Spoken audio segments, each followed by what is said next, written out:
don't fall for love. It's a fairy tale. And fairy tales aren't written for people like me."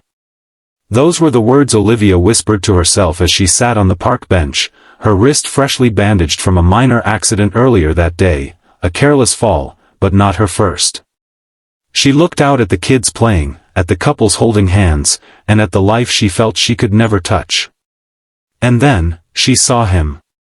A man, maybe in his mid-30s, crouched by a little girl with curly brown hair who was clutching a teddy bear. He kissed her forehead, brushed dirt off her jeans, and smiled like she was his whole world. That man didn't know it then, but he was about to change Olivia's life. Olivia was a 29-year-old art teacher in a small town.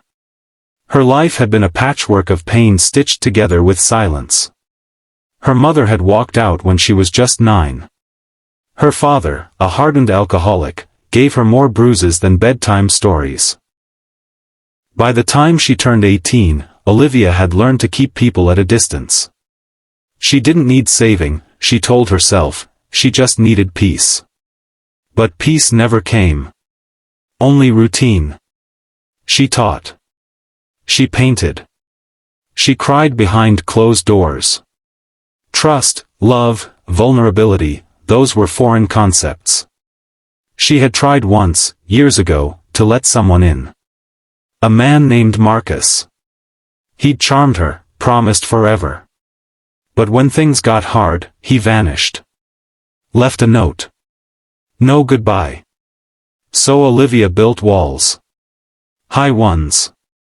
Around her heart, around her world. Until one rainy Thursday, fate cracked them open. She had slipped outside her apartment, rushing to get to school, sketchbooks in hand. Wet leaves. Concrete. Sharp pain in her wrist. A stranger called for help. She ended up in urgent care, where they said it was a small fracture. Nothing serious. But the real ache wasn't in her hand. It was in her chest. With her arm in a sling, Olivia took the rest of the day off and wandered to the park nearby. That's where she saw them, the man and the little girl. She tried not to watch. But something about them tugged at her. Maybe it was the way he looked at the child. Or how safe she looked holding his hand. Suddenly, the girl tripped. Olivia's instinct kicked in, and she stepped forward to help, forgetting her injured hand. The man caught the girl first, of course. But then he turned to Olivia. "You okay?" he asked, looking at her sling. "Yeah, just, reflex," she replied softly. He smiled. "You're a teacher, aren't you? Only teachers jump in like that." She blinked. "How did you?" "Gut feeling," he said. "Also, my daughter goes to Meadowview Elementary. You subbed for Ms. Harris last year, right?" Now she recognized him. His daughter, Lily, had drawn a crayon portrait of a Ms. O with big green eyes and messy hair. "I'm Noah," he added, extending his hand. Then he paused, realizing she couldn't shake it. Instead, he gently took her broken hand in both of his, and held it. Not tightly. Not possessively. Just, supportively. And that tiny moment undid years of silence inside her. They started running into each other often after that. In the park. At the grocery store. Once at the library. He never pushed.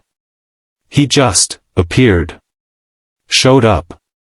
Asked how she was. Olivia found herself looking forward to it. One afternoon, she sat beside him on a bench while Lily played. "You're good with her," Olivia said. Noah shrugged. "She's my world. Her mom left when she was 2. Said she wasn't ready to be a parent." Olivia saw the shadow in his eyes. But it wasn't bitterness. It was endurance. "I'm not good with people," she admitted suddenly. Noah turned to her. "Seems like you're pretty good with me." That made her smile. A real one. The kind she hadn't felt in years. But walls don't fall easily. Olivia still woke up some nights thinking love was a lie. She still flinched when someone got too close. And she still hadn't told Noah about her past. Until the night she tried to walk away. They were supposed to meet for coffee. Just a casual Sunday chat. But Olivia never showed. Instead, she sat at home, staring at her canvas, trembling. She had started painting again, real paintings, not just for class. The one she worked on now was of a father and daughter. She hadn't realized until halfway through that she'd painted Noah and Lily. That terrified her. She grabbed her phone. Typed, "We shouldn't keep talking. I'm not someone who can give or receive love."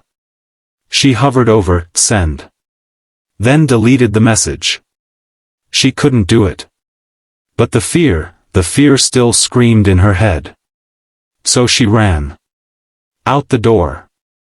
Into the night. No umbrella. Just the storm. She ended up back at that park. Sitting in the same place where he'd once held her broken hand. And then, through the rain, she saw headlights. Noah stepped out, holding a coat. "I had a feeling," he said softly.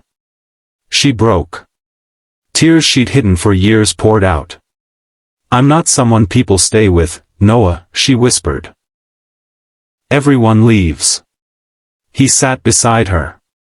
Quiet. Steady. And then he said, "I'm not everyone." They didn't start dating right away. Noah didn't try to fix her. He just stayed. As a friend. As someone she could trust. Bit by bit, Olivia began sharing her story. The nights she cried herself to sleep. The time she flinched when Marcus raised his voice. The day she looked in the mirror and thought she didn't deserve love. Noah didn't interrupt. Didn't pity her. He just listened. And then one evening, he said, "You know, I think love isn't about fireworks or perfection. I think it's about staying. About choosing someone, again and again. Even when it's hard." She cried then. Not from pain, but from healing.